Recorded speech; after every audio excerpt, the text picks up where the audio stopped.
Hello student, मैं हूं सुनीता यादव। स्वागत है आपका कोटपुतली एजुकेशन में। मैं आपको पढ़ाने वाली हूं जूलॉजी। आज हम पढ़ने वाले हैं फाइलम प्रोटोजोआ।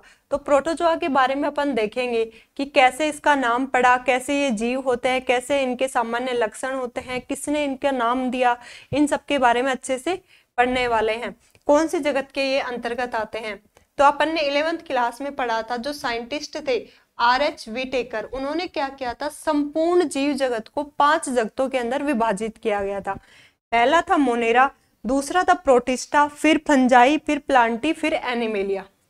जो सेकंड नंबर का प्रोटिस्टा था, उसके अंदर किसको रखा गया, जो संघ प्रोटोजोआ है, इसको रखा गया। अब इसके अंदर क्या बताया गया कि जो संघ प्रोटोजोआ के जीव है वो कैसे होते हैं, सूक्ष्म जीवी होते हैं। कैसे होते हैं,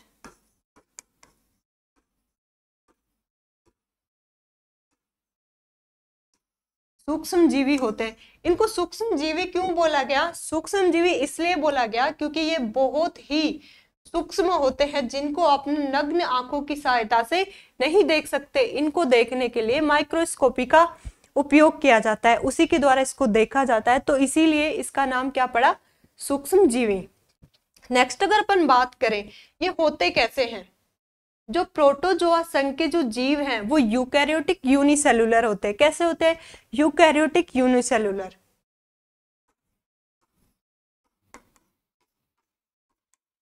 इस संघ के जीव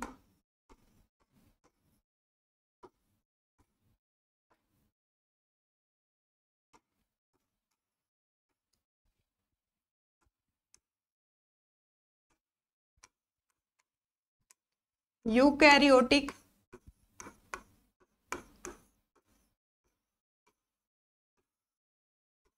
एवं एक कोशिकीय होते हैं, यानी यूनिसेलुलर होते हैं।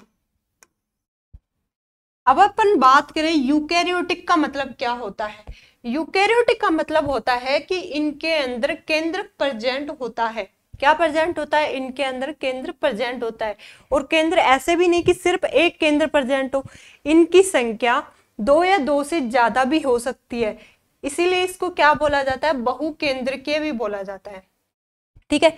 नेक्स्ट अगर अपन बात करें एक कोशिकीय का मतलब क्या होता है, इसके जितने भी कार्य हैं वो सिर्फ और सिर्फ किसके अंदर संपन्न होते हैं, एक ही कोशिका के अंदर संपन्न होते हैं।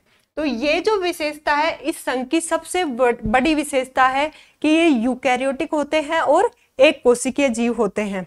नेक्स्ट अगर बात करें, इनका जो अध्ययन है वो किसने किया था, ल्यूवेनहोक नाम के वैज्ञानिक ने किया था। उन्होंने इसकी संरचना वगैरह सब कुछ बता दी, लेकिन उन्होंने क्या किया, इसका नाम नहीं दिया कि इसका नाम क्या होना चाहिए।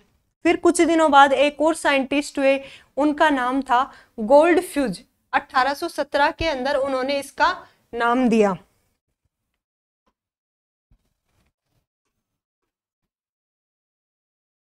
अध्ययन किसके द्वारा किया गया इसका,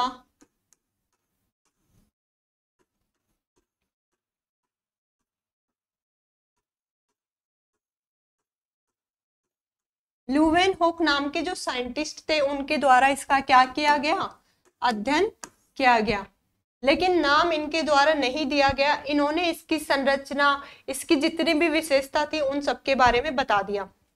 बाद में इसका नाम किसने दिया, जो गोल्डफ्यूज नाम के साइंटिस्ट हुए 1817 के अंदर, उन्होंने इसका नाम क्या दिया, प्रोटोजोआ दिया। अब उन्होंने प्रोटोजोआ नाम क्यों दिया, देखो अब ये उन्होंने नाम दिया प्रोटोजोआ। प्रोटो का मतलब होता है प्रिमिटिव,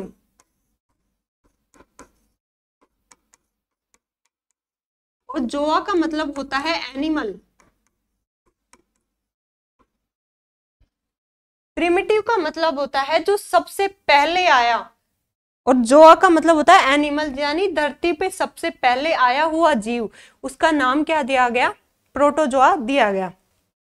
अभी अपन बात करते हैं इसके जो सामान्य लक्षण है उनके बारे में। उससे पहले मैं एक आपको बता देना चाहती हूँ इंफॉर्मेशन, कि आपके लिए ये जितने भी यूनिट वाइज वीडियो है, आपको ये ऐप है कोटपुतली एजुकेशन, उसको डाउनलोड करनी पड़ेगी। उसके ऊपर आपको सारी डिटेल, सारी वीडियो सीरीज वाइज मिल जाएंगे। नेक्स्ट अगर बात करें उसके कैरेक्टर के बारे में, तो होते कैसे हैं, मैंने अभी बताया आपको कि ये कैसे होते हैं, यूकैरियोटिक होते हैं, यूनिसेलुलर होते हैं, यानी एक कोशिकीय होते हैं। ये यूकैरियोटिक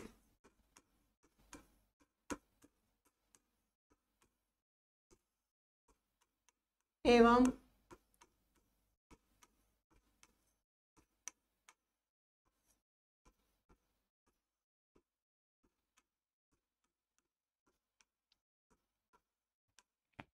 बात करें इनके रहने की, तो रहते कहाँ पे हैं ये, जलीय आवास के अंदर भी रह सकते हैं और आराम से फ्री लिविंग भी रह सकते हैं, यानी मुक्त जीवी भी होते हैं।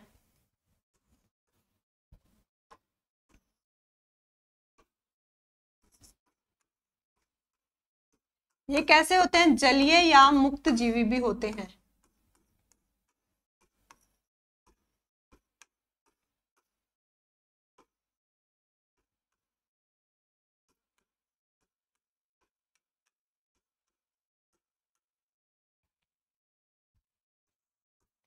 नेक्स्ट अगर इनके पोषण की बात करें, तो ये अपना जो खाना है वो कैसे लेते हैं, ज्यादातर ये कैसे होते हैं, परजीवी होते हैं, यानी दूसरों के ऊपर आश्रित रह के क्या करते हैं, अपना पोषण लेते हैं।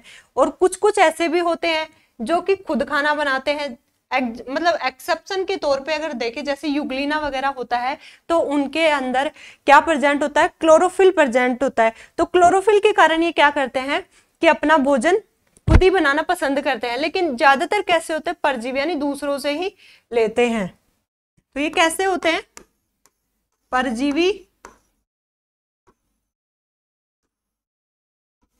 व ऑटोट्रोफिक भी होते हैं।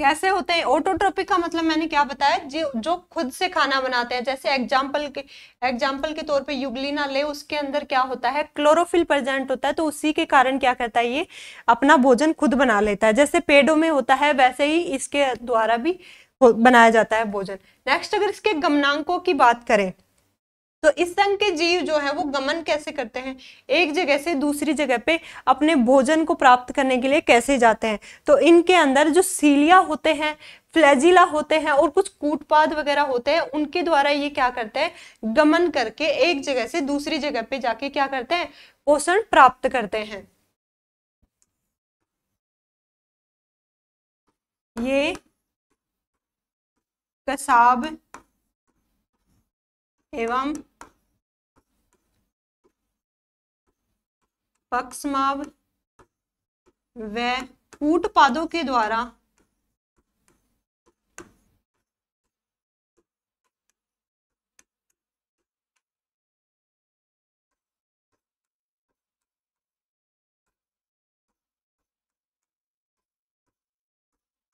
कूटपादों के द्वारा क्या करते हैं, गमन करते हैं।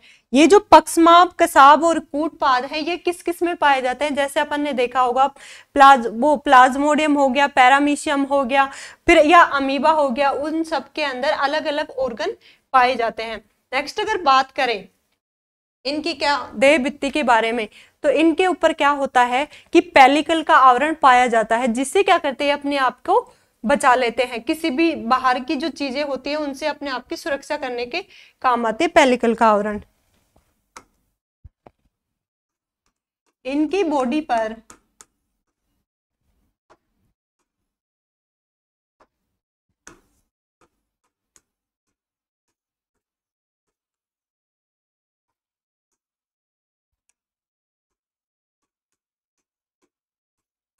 शरीर पर पेलिकल का आवरण पाया जाता है।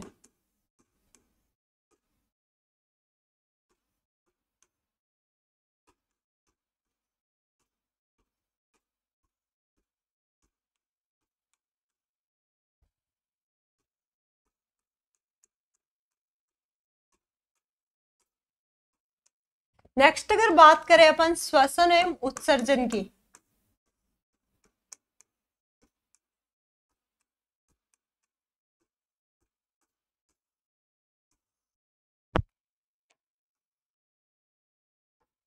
तो मैंने फर्स्ट में ही बताया था कि ये कैसे होते हैं, एक कोशिकीय होते हैं।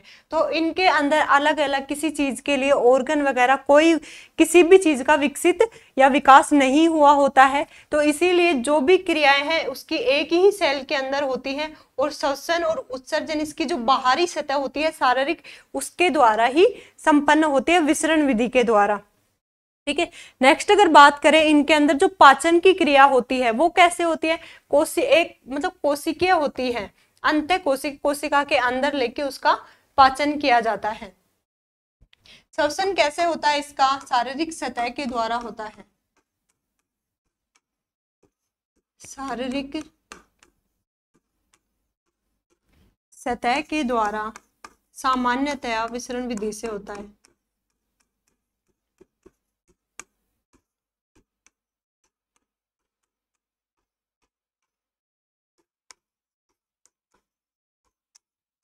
विसरण विधि से होता है।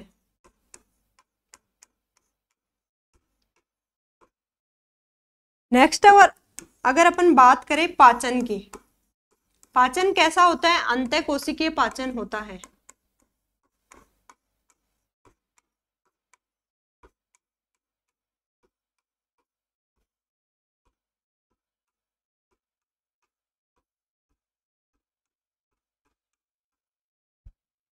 पाचन होता है इनके अंदर, अंतःकोशिकीय पाचन होता है।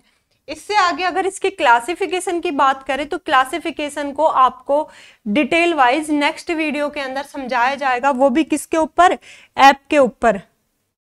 स्टूडेंट आपको ये वाली ऐप डाउनलोड करना है, उसके ऊपर जितनी भी डिटेल वगैरह है आपको प्रोवाइड करवाई गई है, जितने भी लेक्चर वगैरह है सीरीज वाइज प्रोवाइड करवाए गए हैं। तो आप इसको ऐप को डाउनलोड करना और अपनी स्टडी को कंटिन्यू करें।